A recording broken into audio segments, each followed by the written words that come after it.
Dawn of Empire, the Spanish-American Atlantic Naval War 1898, designed by Stephen Newberg, published by Compass Games.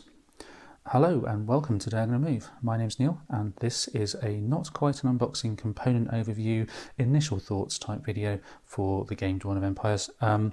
If you do like this video or any of the other videos that I produce here on the channel, do think about clicking like, subscribing if you haven't already, and maybe even commenting. Every little thing helps support the channel, to paraphrase an old advert here in the UK. And this game then is, obviously it's a large box game, as you can possibly tell by looking at the box here. It's a nice sturdy box as well. But the game itself is set in and around the Caribbean Sea and the Atlantic Ocean, really with the focus being on the Caribbean islands, particularly around Cuba and surrounding regions. And this scenario, if you like, or the historical setting, is of a political disagreement escalated to conflict. 1898 on the 15th of February, when one of the US ships was destroyed in Havana. The game itself is based on the War at Sea family of game structures, and it does have some differences to those games. I've not played them myself, so I can't really say what they are, but apparently it does have a few differences to those other games in that particular series. And the overall feel of the game is supposed to be a strategic game with some fast and easy to play systems rather than intricate mechanics. Okay, so the objective of the game is for the players to control areas. It's an area movement type game. Looking at the various bits and bobs down here, we have a complexity of 4 out of 10. The time scale is 11 days per turn, not real time, I hope. There is area movement, individual warships involved. It's a 2-player game. The solitaire suitability is only 5 out of 10. That's because of some hidden movement elements. It takes 2 to 3 hours to play on average, and it's a 14 years plus. There are 216 counters. There's 1 large mounted map, 2 player cards, a battle mat, a rules booklet, and 4 dice. And here then is a sense of what counters are like in the box. The designer, as I mentioned, is Stephen Newberg, and the artist is Jadir Al-Farah. Okay, let's take a look at what we get then. And first up, we do have some chunky dice. There's 4 dice in plain old black and white colours, so not that faction-specific colour, which I always personally quite like when they're faction-specific, but two dice, and they are very chunky. And I have a reference die here, just to give you a sense of just how chunky those dice are. The reference die somewhat lost in the middle of all that black and white plastic there. So some nice big die to get your hands on. The rulebook. I'll probably come back to the rulebook in a moment because there's a few other things to take a look at.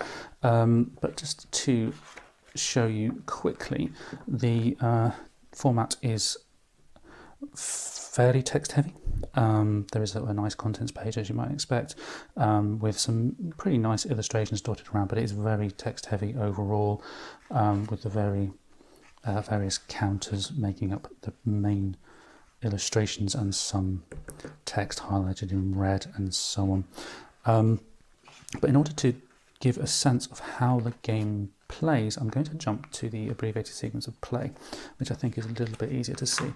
And so basically what you'll do is you'll have your forces, which will be various boats predominantly, or various ships. I'm not sure what the official naval term is for them. And the forces will stack, and each stack will be referred to as a squadron. And in the first part of the game, you'll place orders on those stacks, and they are hidden orders, which is where the hidden movement element comes in. Then you move.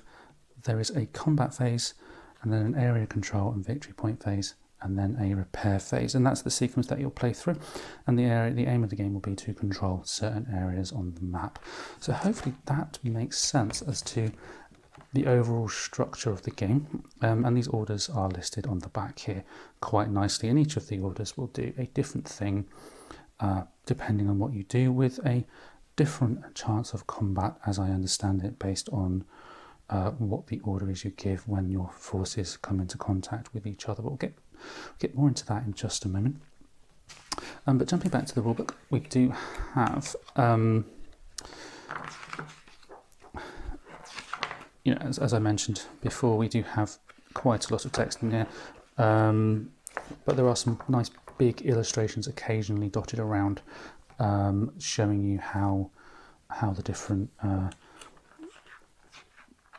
elements all tie in together. And towards the end of the book here, we do have, once you get past the optional rules, you do have a big sequence of play which shows you in broader detail how the game works. And from my own personal point of view, I will probably jump to that first rather than trying to wade through so much text. But it does look quite clear in the example how the game fits together, which is always very nice. There is only one, there's no real scenarios as such. It really is a area control game where you set up the same each time, as I understand it, and that setup information is curiously buried towards the back of the book rather than at the front, given that there are no scenarios, as far as I can tell, that vary that setup. But overall, it does look like the important parts are highlighted, which is perhaps the key thing about the rule book when you have so much text like this. And there are some elements that do discuss the differences between other games in this series. For example, it's got here about the differences between this game and other games in the War at Sea series. So that then is the rule book. It's not that thick as far as rule books for war games go, including the example of play. We're running at 20 pages. For a war game, that's not too big at all. There is a second copy of that abbreviated sequence of play, which does contain the orders on the back, one for each player. This blank sheet of paper is actually the battle mat, and when you go to combat, much like you would in block war games, if you ever played one of those, you'll line up your forces that are fighting as part of the game.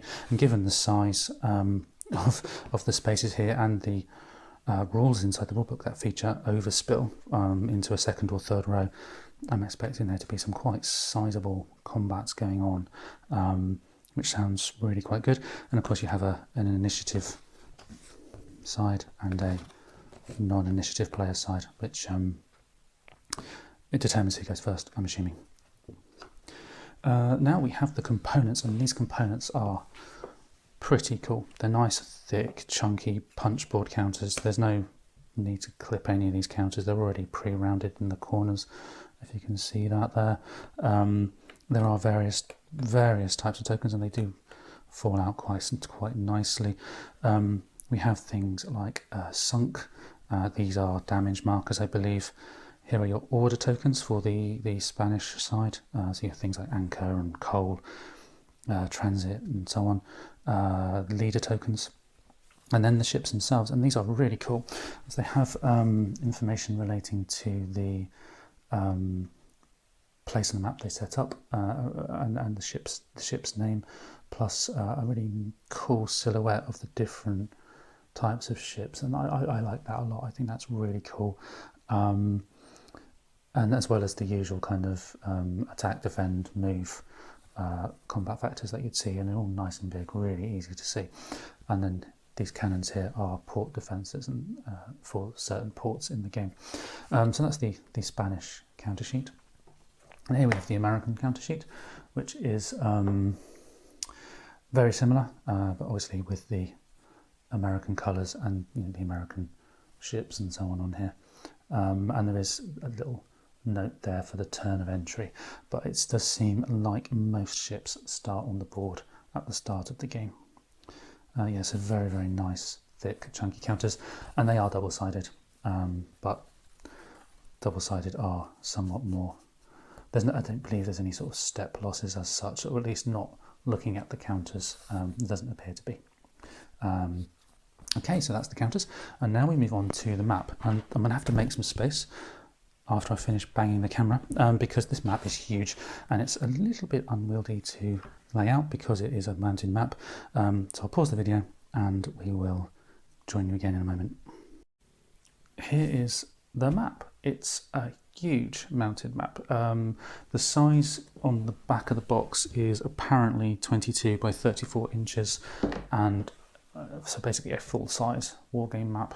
And it certainly has a nice, sizable table presence.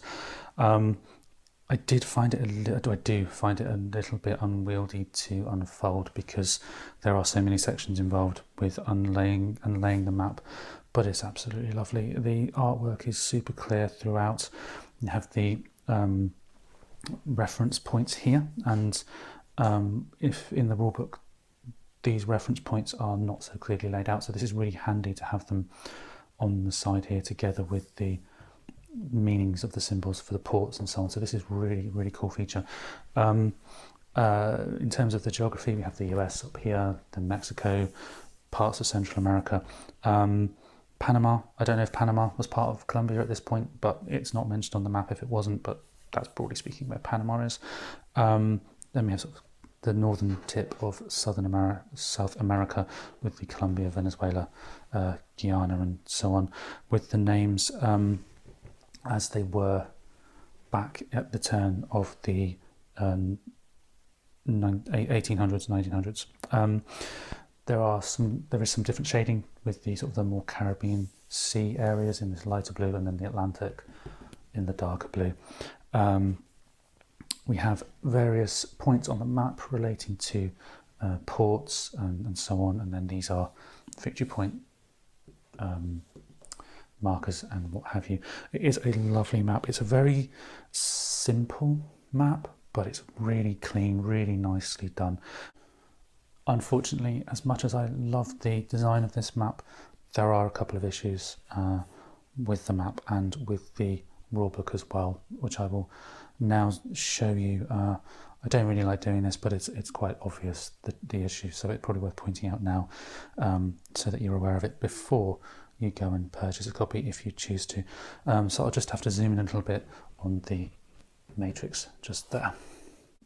The issue is this printing error here, and it's quite an obvious printing error, and it almost completely obscures that number here. And this is a little bit disappointing because it is quite a obvious error, and this chart is key to whether combat actually happens. Basically what will happen is the forces will come into contact and then you'll roll a die, and the numbers are the range that will determine whether or not there's combat or whether an event happens. So to have that obscuring something is quite frustrating, and I'll come back up and I'll show you how that is also seen elsewhere in the game as well. The issue with the search matrix is also seen in the rulebook. Just on this illustration here, you can clearly see the same error is visible. And also there are other errors as well with the rulebook. And the most notable one, I think for me, or the most clearly noticeable one at least, is this image here has overwritten it obscures some of the text for this rule. So there are definitely a few issues with the printing. Now this happens, you know, from time to time. So there is, you know, an element of the benefit of the doubt to be given. But the grumpy part of me does think, surely such an obvious error that's repeated in multiple places should be picked up by somebody during the quality control process. So bear that in mind when you get the game. I don't believe it's going to prevent a decent playthrough of the game, and I do really think that this is an interesting game. So let's not let one little thing spoil the overall game, particularly as there is a solution.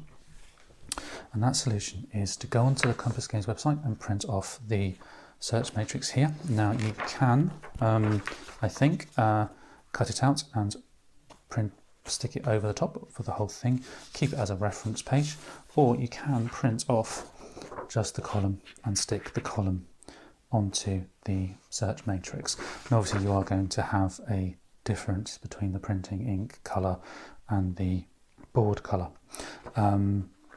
So you may wish to just stick with the extra sheet of paper. I don't know, each to their own on that one.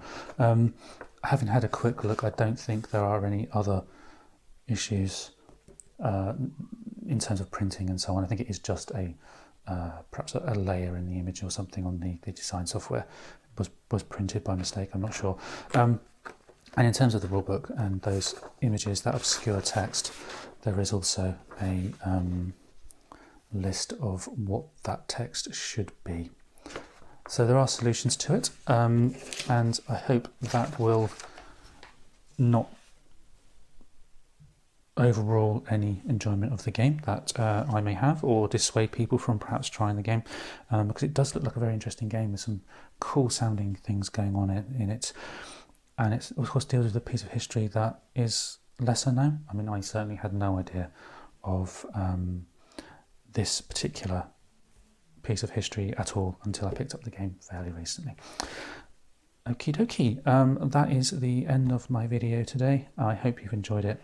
As I mentioned at the beginning, click on the relevant like and subscribe buttons should you wish to, and I will hopefully see you next time.